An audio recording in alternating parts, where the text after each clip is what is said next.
What's up, astronauts? Aaron from As Is here. Today, I'm going to be giving you some workflow tips on how to maximize your time in the DAW, specifically setting up your default template. I have 3 tips for you. I think it'll really improve your workflow. All right, let's hop into the DAW. In order to set up your default template, which is the template that opens every time you open Ableton, go to Options, Preferences, File Folder, and then Save Current Set as Default, and just click Save. And whatever's on your screen at that moment in time will be your default set. Now, when organizing your default set, there's some things you need to keep in mind that will maximize your workflow. The first thing I look at is what elements do I have in every single song that I write. And even though your elements may look different than mine, that's totally fine. What is important is that you don't do repetitive tasks over and over. If I'm going to route my drop material the same every time, which means I'm going to saturate it, I'm going to cut off here at 140 Hertz, and I know I'm going to parallel compress it with a glue compressor, I'm going to already have those things loaded in and ready to go so that I don't have to do this every single time I start a new project. It's already there and it's already ready to go. Same thing with my kick samples.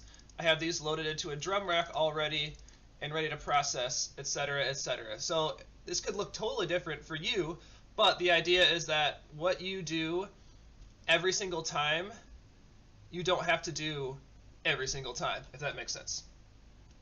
Number 2, I like to think about what sounds go together. And this is really to help you organize your groups here. So for example, my drop material is usually original sound design that I'll make in Serum or Massive, and my melodic material is anything that has a melody to it, or I'll put chords in here, FX, risers, downlifters, and effects, etc. You get the idea. Basically anything that goes together I put in a group. That way, they have not only do they have a spot, but I can also parallel compress them together, which is one of the things I do all the time. I use glue compression, and I use that on every single bus. That's just my workflow tip. Another thing I do for sounds that go together is I use a Ghost sidechain. I have the sidechain set up and ready to go for everything. So what I do is once I write a kick and snare part, I copy paste it into the kick Ghost and the Ghost snare part, and I have a sidechain set up and ready to go. It's already routed. It's already ready to go. I just have to go in and make some small, minute changes. But things like that take a long time to set up, you can really maximize your efficiency if you set that up ahead of time. Or for the sub, I'm not going to compress that to the snare, but I will send it right to the kick, etc., etc. The last thing I do that I think is underrated is color code. Everything that you see in here is the same color in every project file.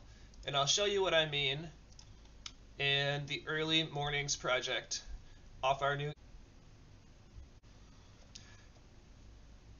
Here we are in the Early Mornings project file, and as you can see, pretty much everything is routed and color coded the same way that you saw in the default template.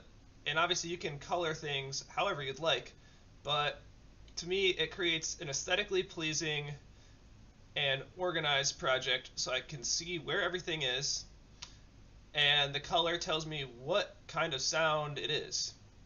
It just creates this space that you are happy to be in and that you enjoy being in, which I think is really important. And to me, this sparks joy, and I think that's the most important part. Thank you for watching. This is Aaron from As Is. Peace out.